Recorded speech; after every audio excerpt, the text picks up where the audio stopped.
Digo, es una reunión privada, por favor. No, de privado no tiene nada de esto. Esto es muy público, patrón. Esto es muy público. Esto hace una cosa muy pública. Vamos. ¿Qué es lo que pasa?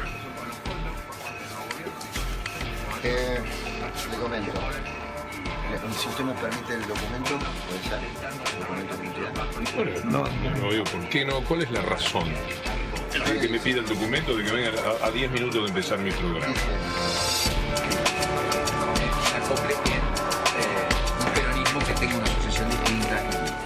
Paulino, perdón Querido Víctor por la Hugo, intromisión. ¿Cómo va? por favor, ¿Cómo buen estás? día. Me están echando de la radio. No te muevas de Continental. Estás escuchando a Nelson Castro. Andó la tanda. Perdón, Paulino, pero si abre el micrófono, aunque sea quiero despedirme. Decir a la gente no voy a hacer el programa. No le permitís el aire. No podés hacer el programa ahora. No. Al cabo de 30 años, vos me vas a venir a marcar en 2 meses en la radio cuánto puedo usar para despedirme, Pente. Por eso te digo, no, la verdad no podemos dejar que se le den ese programa. ¿Es la verdad? ¿Pero por qué no? ¿Cómo por qué no? Porque digo, Yo soy un profesional. No voy a putear, no voy a decir eso está en discusión. absolutamente Pero nada. no quisimos charlar con vos. Llamamos a que bajaras un par de veces, no quisiste. Pero ¿cómo voy a bajar si me doy cuenta que tienen una redada ahí abajo No, pero ¿qué de redada? gente de seguridades y escribanos y todo eso? ¿Hay alguna cosa que sea mentira en esto? ¿Me están echando o no me están echando? Sí, claro que estamos echando. Están echando. Yo voy a decir que esto está en el contexto de una cuestión política que se da muy fuerte en el país.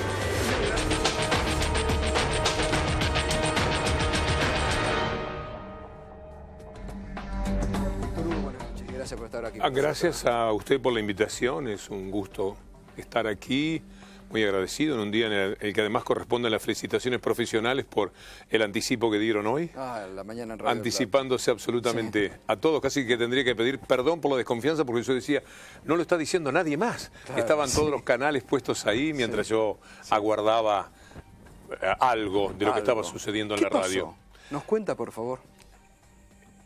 La radio preparó un piquete que le salió mal para que yo no entrara a la emisora, lo cual es muy desdoroso para las personas que lo llevaron a cabo. Estarían cumpliendo órdenes, por supuesto, pero ellos creían que yo no había entrado a la radio y yo tenía una nota comprometida con Telesur a las 7:30 de la mañana porque querían hacer una evaluación del primer mes de gobierno de Macri, que es todo un tema, por cierto. Sí. Entonces, para esto llegué a las 7 de la mañana, yo normalmente llego a las 8 a la radio, y ellos me esperaban abajo. Es gracioso lo que sucedió porque habían armado un piquete que finalmente no prosperó. Luego vinieron a buscarme para sugerirme, como veo que estaba allí muy claro, que bajara. Yo me daba cuenta que ellos ya ahora lo que querían era que yo bajara para después el piquete que no funcionó a la entrada de la radio me lo hicieran entre los pisos.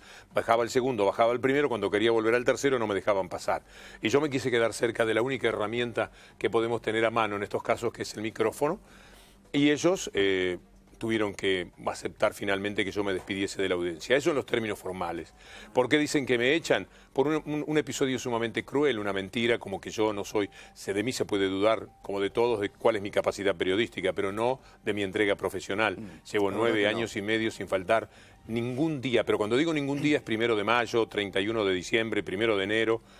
Jamás en 9 años, también por la buena salud que Dios me ha dado en este tiempo, que ojalá que perdure y estas cosas no me traigan alguna mala noticia en algún momento. Así que decir que fue por incumplimiento profesional mío, porque no iba... Claro, porque eso después se daban a conocer un comunicado que realmente era muy triste hoy a la mañana. Era muy música, triste. Mire, yo desafío a cualquiera. Usted sabe, si usted tiene un problema no cumple... ¿qué es lo que hay? Hay unos una advertencia. Anticipos, hay advertencias, bueno, no hay ninguna. Formas Yo le de digo comunicar. a todos los medios de comunicación que pueden ir a Radio Continental o a Canal 9, porque ahora quedó consolidada la venta de Prisa a Canal 9, que estaba disimulada y que yo francamente creía que por ahora no se había producido. ¿Eso ya es así? Esto es así, porque a mí la gente que me echa la de Canal 9, me sacaron de bajada de línea y me sacan ahora también de la radio. Sí, la decisión la toma la gente de Canal 9, a tal punto que la gente de Prisa ha manifestado que ellos no sabían nada, porque posiblemente ya no tengan nada que saber de las decisiones que se adoptan. Y esto se conecta con todo lo que estamos viviendo en materia de desastres cometidos por un gobierno que, para que no le digan lo que usted está diciendo, que es un papelón, que es un mamarracho, todo lo que ha rodeado la fuga de los lanatas, haya periodistas alineados pero quizás ni siquiera ellos, sino empresas que son capaces de decir... Ahí me parece que es importante la diferencia que usted hace, porque aquí, lamentablemente, no es ninguna novedad que muchas veces hay empresarios o gerentes puestos en estas empresas para echar gente, porque algunos de los que vi que andaban por ahí se dedican a echar gente en distintas radios donde las que van, y son más papistas que el Papa, quieren quedar bien, y tal vez hoy, sin que nadie les pida, dijo, miren, les ofrendamos la cabeza de Víctor Hugo Morales. Bueno, han tomado la decisión de también echar a Matías Canillán, que es el periodista joven más combativo que hay contra lo que llamamos la mafia de la Conmebol y de la FIFA, que por supuesto está atada a los intereses de ellos históricamente. También lo echaron, es decir, y echaron al humorista Stoppelman y a Cintia García. Han hecho un desastre verdaderamente, porque no quieren en esa radio, que se siente débil, que es una radio de extranjeros y que por lo tanto tiene que hacer muy buena letra, no quieren quedarse afuera de la pauta publicitaria sin la cual, sobre todo las radios, no pueden vivir. Ahora, yo lo escuché la semana pasada, creo que fue usted, no me acuerdo si fue la semana pasada o el 31, que usted se estaba diciendo que estaban muy contentos de seguir durante todo este año en la programación de Radio Continental. Sí, yo estaba contento. ¿Pero había tenido alguna advertencia? No, en absoluto, al contrario. Lo que había tenido era una constatación de cuánto deseaban que yo me fuera de la radio. Pero yo pensé que iban a cumplir el contrato y que no iban a cometer... ¿Le habían manifestado este dilate. De una manera curiosa, antes de las elecciones, antes de que tuviéramos este estado de cosas en el que yo, creyendo lo que creo de la derecha, que es antirrepublicana, antijurídica y antidemocrática, siempre, aunque cínicamente, cada vez que gana un gobierno de sentido progresista, dicen que es autoritarismo y que es fraude y todo lo que normalmente dicen. Antes de las elecciones yo tengo un embargo de Héctor Mañeto, al que usted debe conocer. Ese embargo está complicando seriamente mi vida económica, en el sentido de que yo me quedo con una tercera parte y un poquitito más de mi salario. Entonces yo fui a la radio buscando... hagan algo, porque esto es muy injusto lo que me está sucediendo, mejórenme la situación, o páguenme todo el año junto y me voy. Era un estado de cosas completamente distinto. Cuando gana Macri, ahí la radio se decide a que yo me tenía que ir. Y me hacen una oferta, Gustavo, que por delicadeza con los números y con el oído de la gente, no se puede decir, de millones de pesos para que me fuera. Para que se fuera. Increíble oferta, la mejor oferta de toda mi vida profesional, al cabo de 52 años de profesión, era para que me fuera. Entonces yo me di cuenta que tenían mucho interés en que yo no estuviese allí por mi discurso, porque a ellos tampoco les gusta, porque yo no soy una persona que me maneje con obediencia de la línea editorial que tiene la radio, y muchas veces he sido crítico de la propia línea editorial. Bueno, me di cuenta que no querían que estuviese, pero nunca pensé que iban a llegar a esto, que sin decir agua va, motivó una actitud para mí bochornosa que hace a nuestra profesión, hace a la libertad de prensa y hace a la libertad de expresión y hace a la calidad democrática menguada, opacada, eclipsada que tenemos en estos momentos. Sí, además, mientras usted estaba llegando lo decía, ¿no? De la peor forma en que se puede despedir a un trabajador, no dejándole ni siquiera despedirse de su audiencia. ¿Cuántos años fueron? 30 años, que se cumplen ahora el 1 de febrero. 30 años entrando y saliendo por un lugar que a uno se le convierte en algo muy querido, y echado de la manera que ocurrió por dos personas. No tengo absolutamente nada contra ellos, yo los entiendo. Ellos están ejecutando una novedad, uno de ellos estaba blanco, estaba sufriendo, padeciendo lo que le tocaba hacer, porque además me querían llevar con mentiras a un piso de abajo, porque me decían, ¿podemos bajar al piso, al otro piso a conversar? Digo, pero conversemos acá, decía yo. Dice, no, es que es una cosa... Vení, entonces lo sigo por un momento a uno de ellos, un muchacho que se llama Julián Julián Echeverría, y entonces le digo, ¿pero de qué es que querés hablar? De lo de Clos. Entonces me di cuenta que era una tremenda mentira, que no a nadie podía tener urgencia. Encima con infantilismo. Con un infantilismo, sí, pero comprensible porque estaban ellos también muy nerviosos por lo que tenían que consumar. Ha sido ciertamente muy penoso, muy doloroso lo que ocurrió. Mi solidaridad y mi agradecimiento, porque siempre en la mañana hubo espacio para todos los conflictos que hubo en medios de comunicación, que suelen justamente ser acallados en los medios de comunicación, y siempre estuvo tu palabra de aliento, de apoyo y el espacio, sea el medio que fuera el que tuviera el conflicto. Pero me interesan los dueños, porque la verdad que todos teníamos la idea de que Continental seguía siendo deprisa, el grupo español dueño del país, Y hoy un poco terminamos de confirmar que en realidad aparece este hombre, Carlos Lorefice, o Lorefice Lynch, que me imagino que era la persona detrás de estos que ejecutaban impávidos la orden. Sí, evidentemente. Bueno, este hombre, ¿qué porcentaje tiene? ¿Cuándo entró? ¿Qué sociedad tiene? No lo sé, pero lo que queda confirmado es lo que estamos diciendo. Hoy día Radio Continental está en manos de la gente de Canal 9. Yo no sé si la vendieron, si la alquilan o están haciendo lo que ellos dijeron en un primer momento, que era optimizar los recursos económicos, juntando administraciones, etcétera, que es lo que está sucediendo. Ya han despedido gente porque tienen que juntar a lo de Canal 9 con Radio Continental ahora. Yo supe, el último día que hice bajada de línea, que después no volvió a salir al aire, en los últimos días de diciembre, que Radio Continental el próximo año, a mediados de año, va a funcionar en Canal 9, lo vamos a ver, porque ya están armando los estudios, ya están haciendo absolutamente todo, entonces sale de Rivadavia 835, donde está ahora, para funcionar en Canal 9, con lo cual, definitivamente, Prisa entregó Radio Continental a Canal 9 y la que la administra, en tanto dueña o en tanto inquilina, es la gente de Canal 9. Esta operación no debía pasar digamos, en virtud de la ley de medios, no debía pasar por la autoridad, por AFSCA, hacerse público, decirse, preguntarse. Fue hecho todo en la oscuridad. ¿Entre gallos y medianoche? Sí, evidentemente ellos consiguieron disimular lo que ahora se confirma como que es una compra, porque ahora lo pueden, posiblemente ayudó también lo que ha ocurrido con la ley de medios. Hoy tuvimos una gran noticia para la ley de medios. Hay dos jueces federales, debemos decir, que han ordenado restituir a Sabater como titular del AFCA. Sí, restituir al AFCA y como que reponen organismo, a los trabajadores, además, del AFCA. 150 trabajadores que habían sido despedidos con esta crueldad que no se puede entender. Yo creo que hay una ociosidad en la entrega del gobierno de Macri al Grupo Clarín. Es probable que en estos días Mañeto lo llame a Macri y le diga: Mauricio, no queremos tanto, aguántese.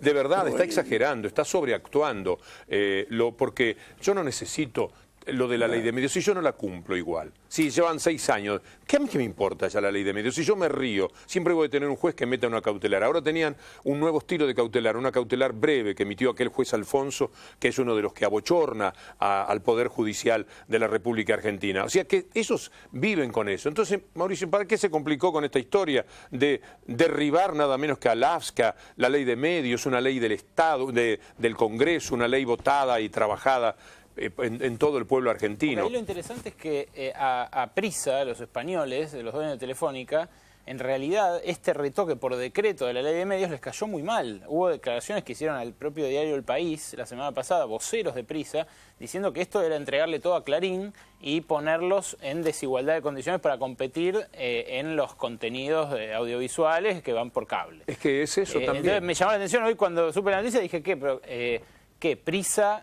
que está siendo perjudicado por el gobierno, ahora toma una decisión así. Evidentemente no era Prisa, pero además debe haber intereses empresariales que, digo, el gobierno de Macri hoy queda como censurando por el hecho de que vos no estés más al aire. Bueno, no cabe ningún tipo de duda. Claro, pero esto es una correspondencia no creo que a ellos les guste tampoco. Con lo que hicieron con 678, han quitado todas aquellas voces de empresas donde ellos podían incursionar y en otras han intentado y no han podido prosperar todavía, para que haya un alineamiento. De otra manera, ellos necesitan que en esta vergonzosa actividad que desplegaron para capturar a La Nata y compañía, se diga que es la lucha contra el narcotráfico. La lucha contra el narcotráfico. Gustavo, cuando hemos visto que, la verdad, hoy yo le decía a la mañana, verlos en el estado en que estaban estos tres, en Pata y en Alpargata y reculando y ya entregándose, la verdad que dista mucho de lo que ha sido el Chapo Guzmán, que ahí sí está el narcotráfico. A La Nata lo capturaron a caballo,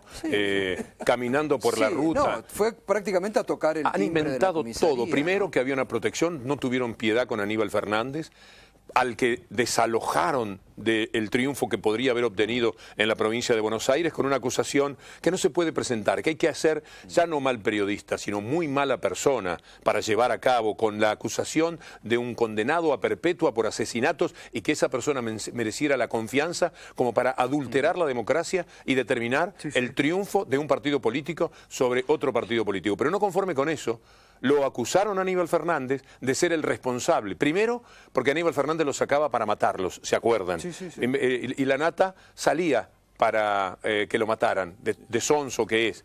Después dijeron no, era para protegerlo, para ayudarlo. Hay conexiones políticas. Hicieron títulos enteros con el señor Mayo, de Quilmes, sí, etcétera, porque supuestamente había conexiones políticas. Y además... Ahora, y después estaba todo el narcotráfico atrás ayudándolos y andaban poco menos que descalzos por los maizales argentinos tratando de sobrevivir un poco más, ya casi deseosos de que los encontraran, porque para dónde iban a ir en esas condiciones en las que estaban. No, y además que hay todavía sobre este tema en particular, que después lo vamos a hablar con los invitados que tenemos ahora para la segunda hora, todavía puntos por aclarar, porque si es verdad que la ministra Patricia Bullrich estuvo a solas conversando con el señor Cristian Lanata, es de una gravedad muy grave institucionalmente. Además ya los abogados están diciendo que van a plantear nulidades al momento de las distintas declaraciones de Cristian Lanata, porque no se sabe qué es lo que hablaron en esa reunión privada en el aeropuerto antes de que se lo entregue a la justicia. Porque ni siquiera había un juez, ni siquiera había un fiscal, ni siquiera había un abogado presente en ese momento. Sí,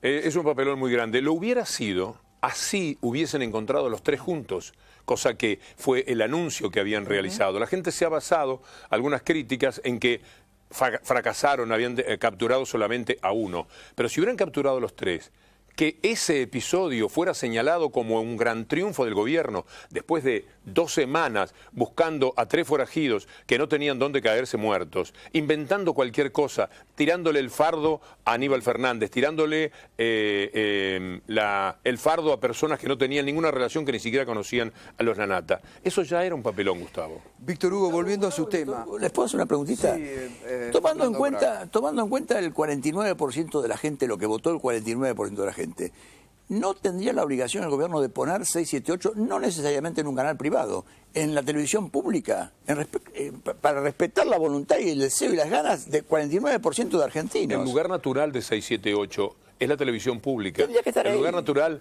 es ese, y lamentablemente se ha procedido anunciándolo. Lo hicieron como un grito de triunfo, lo hicieron como una prenda que le querían entregar al Grupo Clarín y a los seguidores que votaban en función de semejante crueldad como la que estaban llevando a cabo. ¿Y el 49% no existe? El 49% existe electoralmente, pero el poder de PRO en el gobierno no emana del 51%. Con el 51% no cometerían los estropicios que han llevado a cabo contra la Constitución, contra el Congreso, contra la libertad de expresión. El poder emana del Grupo Clarín, emana de Manieto. Clarísimo. No tengan... Clarísimo. No, seguro. es absolutamente claro. A nadie le cabe duda. Bastaría que lo abandone por un minuto el grupo para que Macri estuviera sometido a las leyes de juego, a las reglas de juego del poder político, que es muy modesto comparado con el poder real, como estos años lo han demostrado. Volviendo a su tema, hoy lamentablemente, ¿no? muchas voces parecieron alegrarse de lo que le pasó a usted, lamentablemente, porque también anida en ciertos sectores mucho revanchismo, que esto es una pena muy grande, porque la verdad que el presidente, cuando dio su discurso inaugural, dijo que venían a unir a los argentinos y no a dividir, pero lamentablemente hay muchas voces dentro de su gobierno que hoy muchos se alegraban, incluso muchos colegas suyos, míos, ex directivos de medios, pero están con esto en forma permanente, que usted es una persona muy cara, que hoy por hoy ningún medio soporta económicamente una persona como lo que usted cobra. Hoy muchos trataban de justificar lo injustificable. Es muy probable que sea así, pero el dinero que van a gastar es mucho más de lo que les hubiera costado mantener las reglas de juego y el contrato que teníamos hasta el próximo 31 de diciembre. Entonces, no es por el dinero, porque esto les va a salir muchísimo más caro. No es por el dinero, porque esos me ofrecieron, lo voy a decir, 7 millones de pesos para seguir conversando, para que me fuese de Radio Continental. 7 millones. Esto lo digo bajo palabra de honor y sin que ninguna persona pueda atreverse a discutirlo. Esa es la cifra que me ofrecían para que me fuese de la radio. Entonces no es un problema económico, no es que no pueden sobrevivir, es que con 7 millones...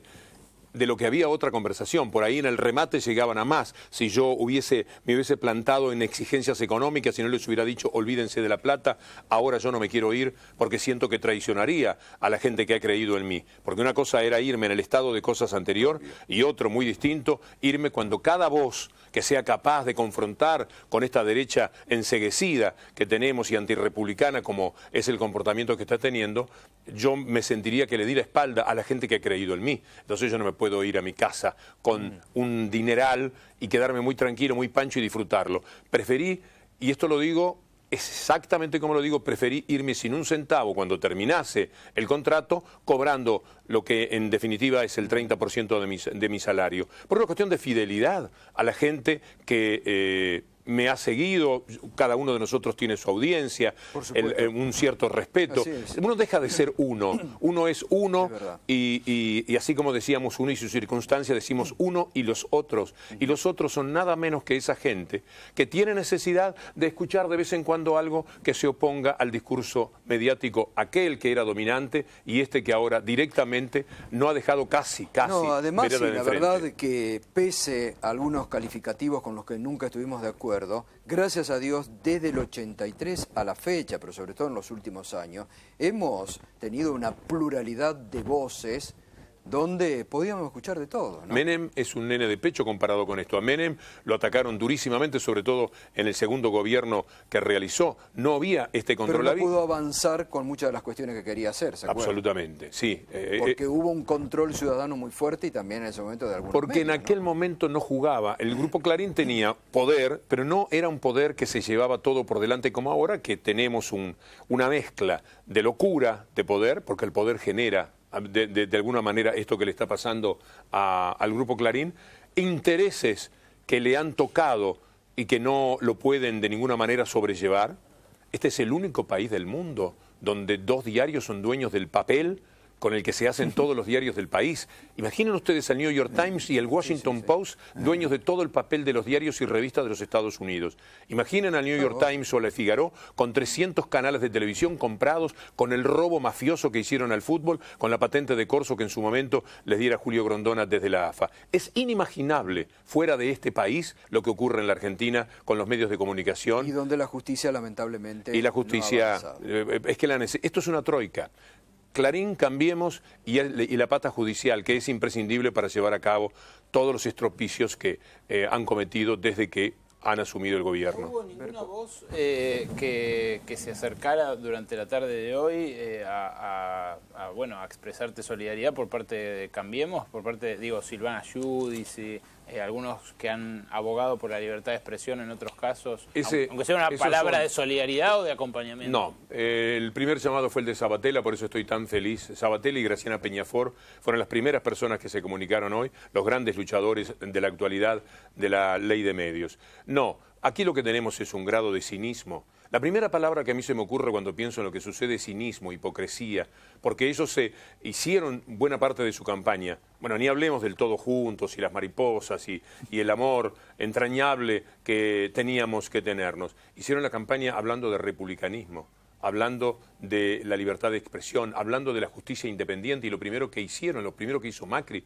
fue sacarse el tema de las escuchas de encima, a través de la presión que tienen sobre los jueces federales. Pregúntenle a Canicova Corral, ojalá que viniera un día aquí y que diga él cómo le pidió la renuncia Lorenzetti, personaje absolutamente nefasto, condenado por el Grupo Clarín a la condición de vulgar delincuente de provincia cuando escribieron el 5 de diciembre del 2013 lo que escribieron y lo asustaron para siempre y lo tienen allí a su disposición para hacer lo que ahora ellos quieren llevar a cabo, que es quedarse con todo y un poco más, como lo están haciendo. Lo que pasa, a mí me da pena que estas cosas distraen, es mucho más grave todavía, o tan grave como lo que me sucede a mí, ni hablar de lo de la ley de medios, pero es gravísimo el desembarco de todos los CEOs de las empresas privadas en el Estado. Es terrible que Cabrera sea el ministro de Producción cuando Cabrera es el hombre que instrumentó la entrega de las netbooks de parte de Clarín al gobierno de la Ciudad de Buenos Aires. Es nefasto que esté el señor Quintana como número 2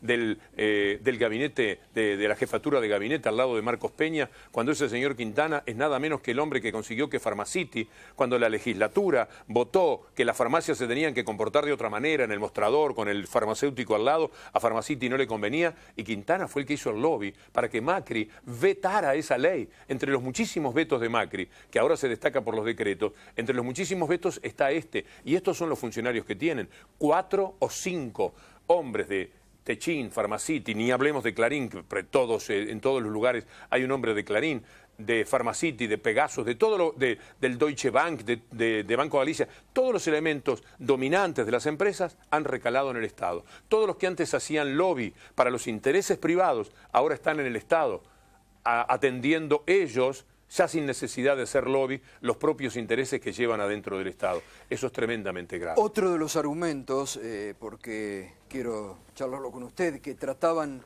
para justificar lo injustificado, muchas voces hoy que justifican todo, es que una empresa privada, bueno, con su contrato puede hacer lo que quiera. Las empresas privadas no existen en los términos en los que pretenden. Las empresas privadas, sobre todo si hablamos de las radios, tienen una gran relación con la pauta publicitaria. La pauta publicitaria también es aquello que de una manera hipócrita algunos medios de comunicación suelen decir es el dinero de los argentinos, es el dinero de todos, que es un caballito de batalla que han tenido siempre.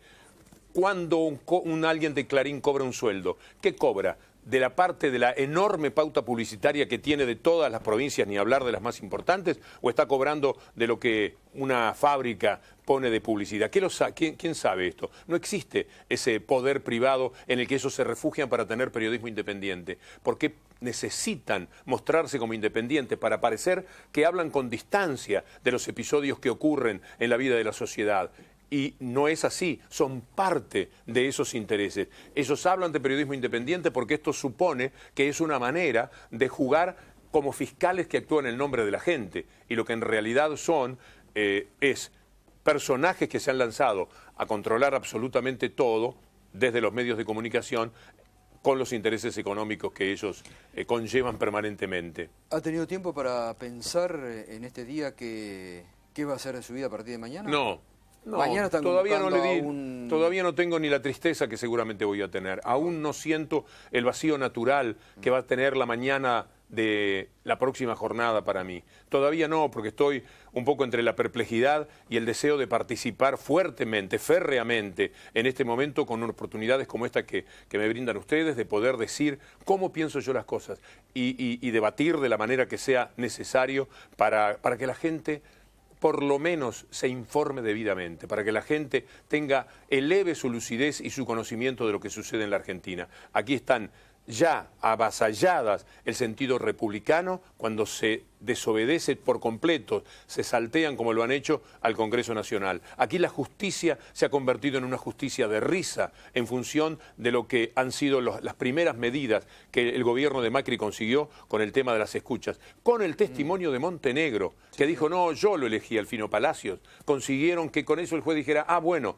después de haber pensado en el juicio oral y todo, bueno, entonces si es así, vamos a desincriminarlo al presidente de la República, que por ser presidente de la República eso se entiende que no podía estar procesado después que pudo ser candidato. Todo es una gran vergüenza, una manera muy cínica de comportarse. Mañana están convocando a una manifestación en su apoyo. Sí, voy a ir. A mí me cuestan mucho mucho esas cosas. Soy una persona increíblemente tímida dentro de todo, como cualquier persona. Yo creo que cualquiera se imagina abrumado por esa circunstancia. Pero voy a estar. Voy a estar porque sé que tengo que ver con la reacción de la gente. Pero sobre todo voy a estar para que se levanten banderas en función de lo que estos jueces hoy dictaminaron por la ley de medios.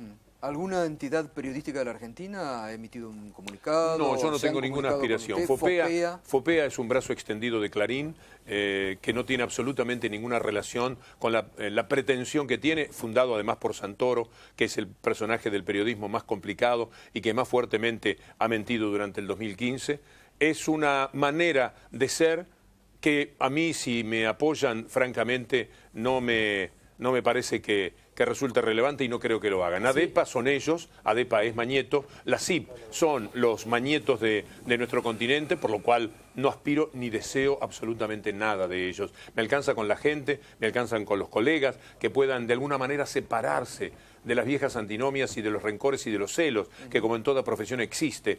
y que... Sí, lamentablemente en esto existen muchos, Sí. ¿no? Pero bueno, Sí, Víctor Hugo hay que separar las cosas. Sí se expresó hoy, yo también, como te decía al principio, me hago parte de eso, la solidaridad del Sindicato de Prensa de Buenos Aires, tanto con Bueno, vos eso sí vale. como con Matías Canillán, porque de verdad han estado siempre en la difusión de conflictos y los delegados de los otros medios lo reconocen. Pero ¿qué otra cosa podemos hacer los periodistas? Sino protegernos. Lamentablemente Estamos es raro. en manos de los dueños de los medios, que son el verdadero poder. Aquí lo que existe es libertad de empresa. Y algunos periodistas, 10 o 20, que consiguen tener lo que llamamos chapa, lo que llamamos credibilidad frente a la opinión pública, para poder salirse de la línea editorial que quisieran marcar todas las empresas, porque les gustaría hacerlo. Pero a veces, en la competencia, tienen que recurrir a periodistas cuyo grado de independencia es mayor que el que ellos están dispuestos a conceder. Esta es la única diferencia que hay con la libertad real, que es libertad de empresa y no libertad para nosotros los periodistas. Entonces tenemos que estar fortaleciéndonos en este caso. Cualquier miseria que nos acompañe, que nos envilezca en la observación de episodios como estos, en realidad juega contra nosotros. Porque hoy es conmigo, mañana va a ser con otro. Por eso jamás he dejado de hacer visible el episodio, aún en empresas que trabajo. Yo cuando paran los operadores de Radio Continental jamás hice mi programa, porque yo no puedo dejar de que se haga visible. Cuando uno dice, soy solidario con mis compañeros que están de paro, pero adelante, y le hago señal al otro operador, al jefe que tiene que lamentablemente trabajar, y hago mi programa. Yo no estoy permitiendo que sea visible el drama que están viviendo ese día mis compañeros que están de huelga. Y así, si es con el propio, imagínense con los otros medios de comunicación. Ahora está el Grupo 23, con el que yo tengo una relación casi de cariño porque estoy desde el primer día. Fui de los convocados al Grupo 23. Pero allí hay un desbarajuste enorme. Se denuncia la posibilidad de un vaciamiento. Sí. Allí hay empleados que no cobran hace meses. Y no estoy hablando de personas con mi solvencia, porque yo también tengo una situación complicada en ese sentido, pero no tiene el peso que tiene la de los trabajadores. ¿Cómo yo podría, por la relación que uno establece mucho más con el dueño de la empresa que con los empleados, a los que conozco solamente a los de deportes, cómo yo podría no hacer visible una situación de injusticia de trabajadores que han apostado y que han dado su vida, su trabajo en esos medios de comunicación? Yo quisiera que cada periodista no sienta que el refugio, que la guarida es la de los celos y la de los conflictos que podamos tener entre nosotros. Somos muy poquita cosa, somos hojitas en el viento, los periodistas. El poder está perdón que estoy un poco largo ahora, está en los medios de comunicación, y de esto tenemos que tomar nota, y frente a esto es que tenemos que ser muy solidarios. ¿A usted no le cabe en duda que pidieron su cabeza del poder político? Es una derivación inevitable de lo que el poder está. En estos días se está tratándose la pauta publicitaria, ustedes lo saben. Todos los medios están rondando, peleando por su pauta para el año próximo. Basta una conversación. Yo creo que además es tan grave que hayan dado la indicación como el hecho de que sin dar la indicación los medios de comunicación tengan que comportarse como lo hacen. Una vez una persona que me invitó a trabajar, un personaje de Canal 13, que es recordado porque era impiadoso con los empleados, cuando me llama para trabajar digo, no nos podríamos llevar bien nunca nosotros. Dice, no se equivoque, porque yo sé quién es quién. Yo sé a veces qué tengo que decir delante de determinado tipo de empleados para, sin darle indicaciones, que ellos hagan lo que yo quiero que hagan. Y esto es lo que mínimamente está ocurriendo con el comportamiento de un gobierno que se lleva todo por delante, que necesita una sola versión de los hechos y que no puede tolerar la discrepancia, como evidentemente ellos mismos se condenan. Lo que hicieron con 678 tiene como prolongación natural lo que están haciendo ahora conmigo. ¿Berco?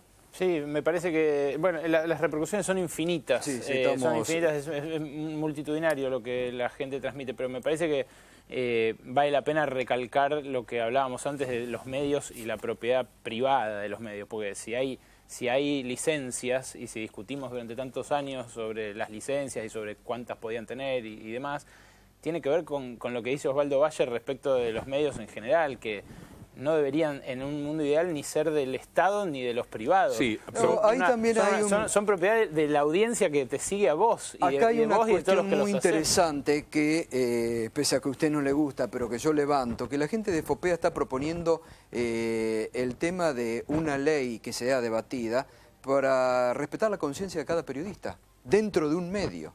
La libertad de conciencia. Pero la libertad de conciencia tiene los límites naturales de la seguridad que los hombres tienen.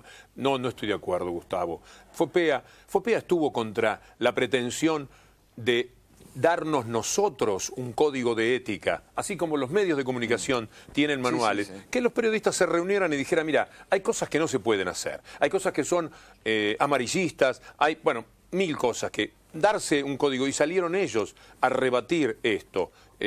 No es Fopea, no tiene la autoridad Fopea. Por otra parte... Además es auspiciado por los grandes medios, Fopea, en todos sus eventos. Estos son los grandes medios. Yo lamento que hay gente que... Todos necesitamos un grupo de pertenencia en la vida. No podemos vivir sin pertenecer a algo. Y muchísimos periodistas acompañan Fopea sin darse cuenta qué es lo que han hecho en la cúpula en todos estos años. Ahora están con el perfil mucho más bajo, porque creo que se dan cuenta de que nosotros hemos entendido al juego con el que se corresponde. No es Fopea una entidad que pueda hablar de comportamientos éticos, etcétera, porque lo menos que puede hacer un periodista es pronunciar desde dónde habla, desde qué lugar. Pero ibas a hacer una reflexión respecto de la propiedad de los medios de comunicación. ¿Vos tenés algo pensado a ese respecto? Digo, ¿cómo se podría evitar que esto sea visto desde el sentido común de mucha gente como un problema entre privados? Y que eso soslaye tus oyentes, tu trayectoria, ese diálogo cotidiano, ese fenómeno comunicacional que se produce, que yo soy economista, es muy superador del fenómeno económico de la publicidad. La ley de medios nos abría el juego a que los periodistas podamos, porque lamentablemente además los grupos periodísticos no son en general, son muy pocos los que son periodistas de verdad. Clarín es un grupo de contadores públicos que no tienen ninguna referencia con la ética. Es contador público Manieto, es contador público Aranda, es contador público Pagliaro, no tienen nada que ver con el periodismo. Jamás escribieron una nota, no sabrían quizás redactarla en los términos periodísticos que corresponde.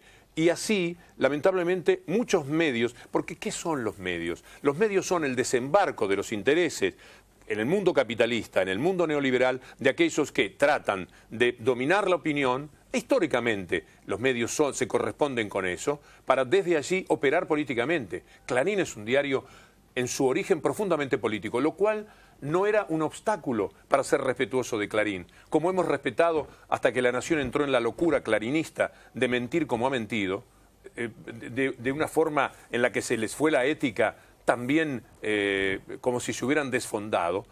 La Nación, todos cuando lo leíamos sabíamos que es un diario de la derecha, y cuando leemos Página 12 sabemos que es un diario progresista. Y leyendo Página 12 y Clarín, para citar dos claros ejemplos, más o menos uno compone el punto de vista que tiene. El drama de los medios ha sido incursionar como lo han hecho en la mentira. La diferencia entre la derecha y el progresismo es que la derecha miente sin ningún tipo de problema.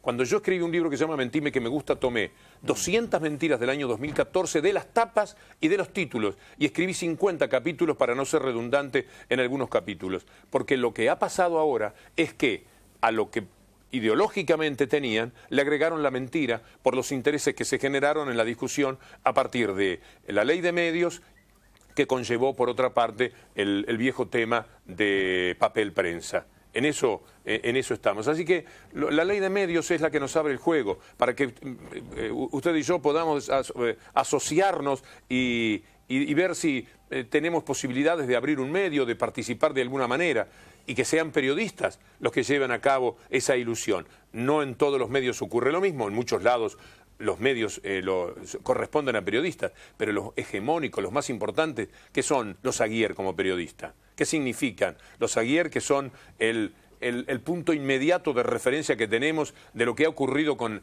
el desbarranco del periodismo en la República Argentina, acompañando de la manera que lo han hecho al Grupo Clarín en esa capacidad increíble para mentir? Se vuelve de cualquier mentira en la Argentina. Los medios dicen, Máximo Kirchner tiene 60 millones de dólares, después no existe. Yo no sé cómo hace Santoro, porque yo con lo que no podría vivir es con alguien que en la cara me diga, usted mintió cuando dijo tal cosa. Habló de una cuenta que no existía, no la cuenta. No se piden disculpas. El banco no existía. Y no se piden disculpas. No se piden disculpas. No existía el banco. No existía el banco. Han sido capaces de mentir lo de Kicillof, de llenarle la cabeza a la gente diciendo, miren lo que gana. Que cuando uno habla de estas cosas parece que uno está defendiendo a los funcionarios de gobiernos. No, yo estoy hablando de los medios de comunicación y su enorme capacidad para mentir. Lo de Kicillof no tiene nombre. 400.000 pesos por mes. ¿Qué me dicen de Kicillof en YPF? Nunca ganó un peso, no cobró un centavo. En la fantasía de la gente. Yo, 2 meses después, en una discusión, en una cena, una persona dijo, bueno, pero también hay que ver la que se lleva Kicillof. ¿Cómo alguien mantiene ese nivel de desinformación? Porque ellos dominan la información 9-1 en la relación de fuerzas que ha habido en estos años en la Argentina. Está presentando un nuevo libro, ¿no? Que tiene algo que ver con el rebenque. El rebenque del diablo, que es la historia de ese Boca Real Madrid, el juicio bochornoso que Mañeto ganó con una cámara que integran Deuseide, Vasallo y no me sale el nombre del tercero, porque en primera instancia habían dicho lo que correspondía, que eso jurídicamente no era imputable. En la Cámara decidieron que sí. Cuando llegó el tema a la Corte Suprema, Lorenzetti dijo, no voy a tocar esto que es contra Mañeto, aunque sea por poco dinero, porque para Mañeto no importan tanto 400.000 dólares. Lo que importa es disciplinar. Lo que importa es que se vea qué le ocurre a los periodistas que se animan con ese tremendo poder. Entonces, ganaron el juicio de esa manera y después dijeron, los condenados son ATC, Metzger, que era el productor del programa, y Víctor Hugo. Pero el que paga es Víctor Hugo. Y que Víctor Hugo, en todo caso, le cobre, si puede, a ATC Residual y al productor Metzger. Esto han sido capaces de hacer para disciplinar, para doblegar a la gente. Invadieron mi casa, allanaron mi casa para ver qué cuadros tengo, para intentar quedárselos. Después fueron contra el sueldo. Más no pueden hacer contra un periodista. ¿Se siente perseguido? Por supuesto, por eso, y por La Nación y algún otro medio. Yo les voy a decir algo, hasta que marca claramente que todo se refiere a la ley de medios. Yo llevaba 25 años peleando contra el Grupo Clarín porque los conocía del fútbol. Desde allí yo sacaba lo que significó el leitmotiv de mi vida periodística de alguna manera.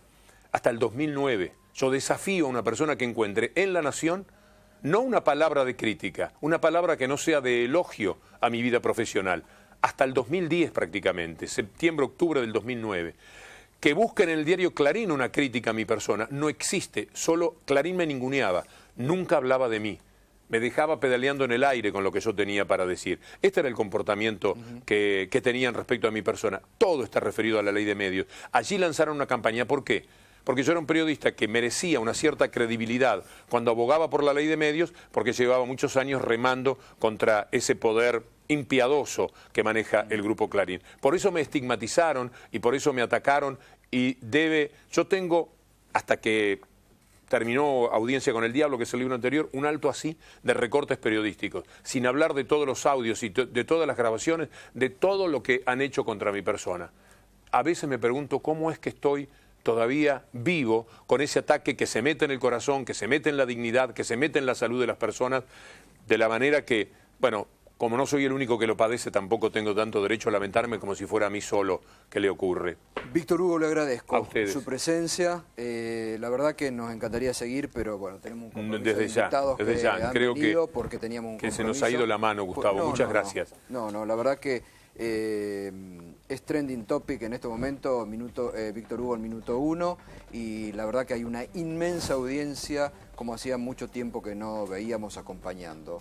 Así que le agradezco y bueno, obviamente está este espacio para lo que usted quiera disponer, por supuesto. Tan solo invitar a la gente, pero un poco olvidados de mí mismo. Lo que hay que celebrar, mostrar, darle impulso, defender es esta ley del pueblo. Una ley que además tiene que ver con la juventud. Una ley maravillosa, salida de los foros, de las discusiones, de los académicos, de la gente más entrenada para pensar sobre los temas de los medios de comunicación, que es votada en el Congreso por el partido del gobierno, pero también por los otros partidos. Sí, 160 y pico de votos, una ley que fue... Que luego es reconocida como constitucional por la Corte Suprema, que se quedó sin salida después de aquella audiencia pública en la que los abogados de Clarín lo único que hicieron fue un papelón, porque toda vez que tienen que dar la cara, todas las veces que tienen que discutir no tienen argumentación. Ellos son los amos cuando pueden manejarse en las penumbras de los pasillos de los juzgados, en las tinieblas de los ámbitos oscuros y grises de los juzgados, allí donde ellos pueden hacer valer su poder,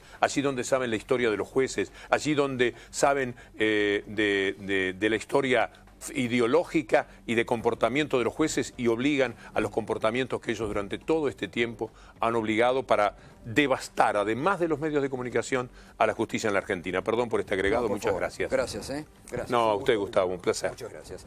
Bueno, Víctor Hugo Morales ha pasado esta noche por Minuto 1 después de esta desvinculación abrupta, por llamarlo de una forma elegante, que ha tenido de Radio Continental. Bueno, muchas